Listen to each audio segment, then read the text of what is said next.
Perjalanan investasi gua terus berlanjut dari minggu ke minggu. Di video ini gue bakal sharing ke sobat investor semua yang menonton ya, bagaimana perjalanan investasi gua di Ethereum di aplikasi Pintu selama 26 minggu. Kira-kira apa yang terjadi di minggu ke-26 ini, dan gue akan menjawab pertanyaan salah satu netizen juga. Mudah-mudahan ini menambah pengetahuan kalian juga.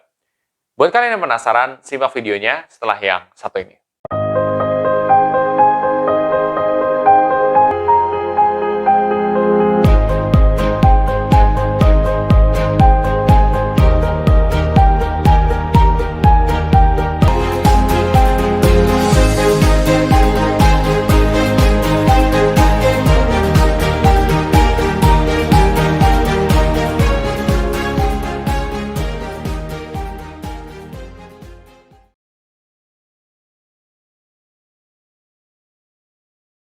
Sebelum masuk lebih dalam, seperti biasa gue akan coba disclaimer dulu. Satu, keputusan investasi ada di diri kita masing-masing. Kedua, investasi itu pasti mengandung resiko. Salah satu resikonya adalah penurunan.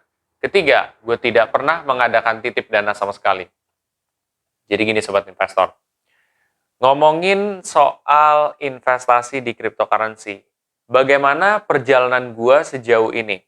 Nah, sejauh ini, di minggu ke-26, ternyata gue mengalami penurunan yang drastis. Seperti yang gue pernah bilang di video-video review sebelumnya, kalaupun gue turun, gue akan ceritain ke kalian. Kalaupun gue misalkan ada apa, gue juga ceritain ke kalian. Dan ini gue ceritain ke kalian bahwa gue turunnya drastis. Ya, drastisnya itu seberapa? Nih, kalian bisa lihat sendiri. Jadi sebelumnya itu gue dapat untung sekitar 44%. Nah sekarang turun jadi 30, sekian persen. Artinya ya sekitar 13-14% saya turun gitu. Ya nominal investasinya. Jadi benar-benar cukup drastis. Cuman masih profit ya. Nah di sini bakal ada yang bertanya lagi ke gue. Kok punya kalian misalkan minus, kok gue profit gitu dan masih gede? Kenapa bisa begitu? Nah, ini pernah ada juga di kolom komen gue. Jawaban gue adalah karena gue udah invest dalam beberapa minggu sebelumnya, udah kayak 26 minggu sebelumnya. Otomatis kalau udah investasi dalam jangka panjang, itu sudah mengalami kenaikan beberapa kali. Dan kenaikan tersebut sudah melebihi daripada penurunan yang terjadi pada saat ini.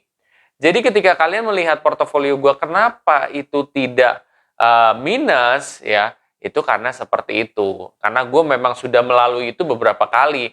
Jadi pasti nanti akan ada kayak gitu lagi. Jadi kayak misalkan nih, kalau lu misalkan perhatiin ya dari video review gue awal, itu di beberapa minggu awal, itu tuh bener-bener yang kayak apa ya, kalau turun tuh parah banget gitu loh.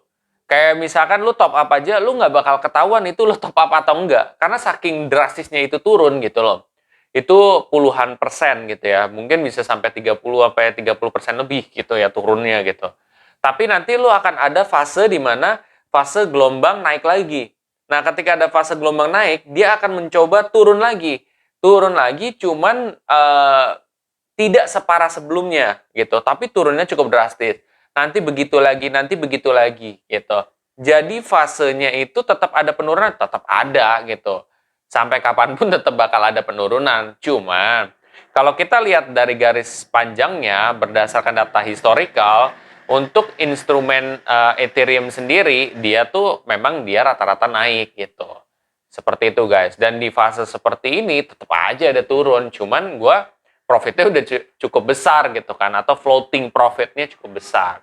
Mudah-mudahan ini bisa menjelaskan ke kalian progres gue sejauh ini seperti apa. Dan apakah gue takut atau enggak? Enggak. Bahkan di minggu ini pun gue top up seperti biasa ya. Gue top up sebesar 80.000 juga ya gitu. Caranya gimana? Gue tinggal klik di Ethereum, klik beli, masukin nominal investasi, selesai. Segampang itu juga gitu.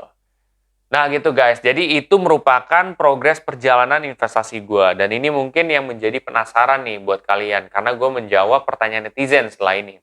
Nah, jadi pertanyaan netizen selanjutnya itu adalah kalau misalkan di saat seperti ini, apakah kita harus pada saat turun itu kita top up atau pada saat momen mau naik kita top up? Ngerti kan?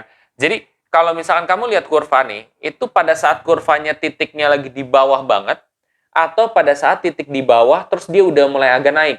Nah, ini nih yang menjadi pertanyaan orang, karena bahkan ada orang yang sampai ngomongnya kasar gitu, bodoh atau goblok gitu, kalau misalkan lu invest pada saat yang harganya lagi turun drastis. Nah, kalau menurut gue sih gue nggak setuju ya, tapi itu dari sudut pandang gue juga, karena menurut gue, ya kalau misalkan dia fundamental bagus, iya gitu. Kalau fundamentalnya bagus, ya kalau misalkan invest pada saat turun banget, itu bagus, opportunity. Tapi kalau misalkan yang fundamentalnya kurang begitu teruji, terus juga market cap-nya kecil, ya udah gitu. Itu benar gitu. Karena riskan, Pak. Kayak koin-koin yang baru itu atau cryptocurrency yang baru itu lebih riskan ketika dia turunnya drastis. Tapi kalau misalkan kripto-kripto yang udah sepuh, itu tuh dia udah lebih lebih terjaga gitu, lebih kayak stabil gitu. Mau dibilang yang benar-benar aman, nggak ada investasi yang 100% aman guys gitu. Tapi maksudnya adalah kita mencoba meminimalisir resiko yang ada dengan cara ya kita memerhatikan fundamental yang baik. Fundamental yang baik pun gue udah pernah bahas di salah satu video di trial trading gue juga, perjalanan investasi gue. Di situ gue bilang bahwa kalau misalkan kalian nih mau cek fundamental yang baik itu dari white paper. Jadi white paper tuh kayak penjelasan. Ini kriptonya kayak gimana sih sistemnya, terus juga timnya seperti apa, terus juga potensi kedepannya tuh kayak gimana, market cap-nya gimana, terus volume tradingnya gimana. Pokoknya itu adalah fundamental yang kita bisa lihat dari kripto. Berbeda dengan saham ya gitu. Memang ada persamaan tapi ada juga perbedaan gitu. Mudah-mudahan ini menjawab pertanyaan kalian juga.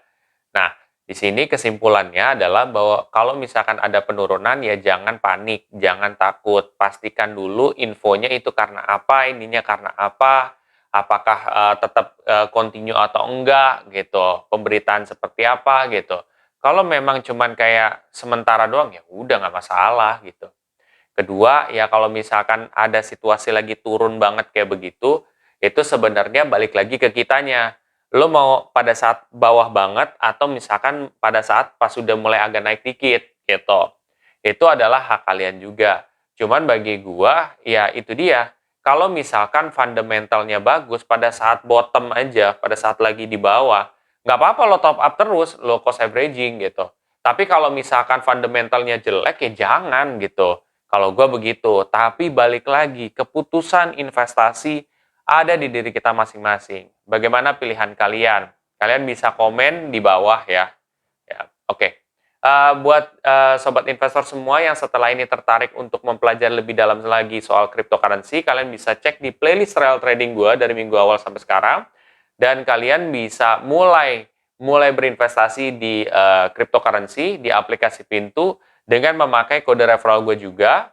Nanti kalian bisa dapat komisi, lumayan kan untuk nambah ya investasi kalian juga. Tapi lagi-lagi itu adalah optional.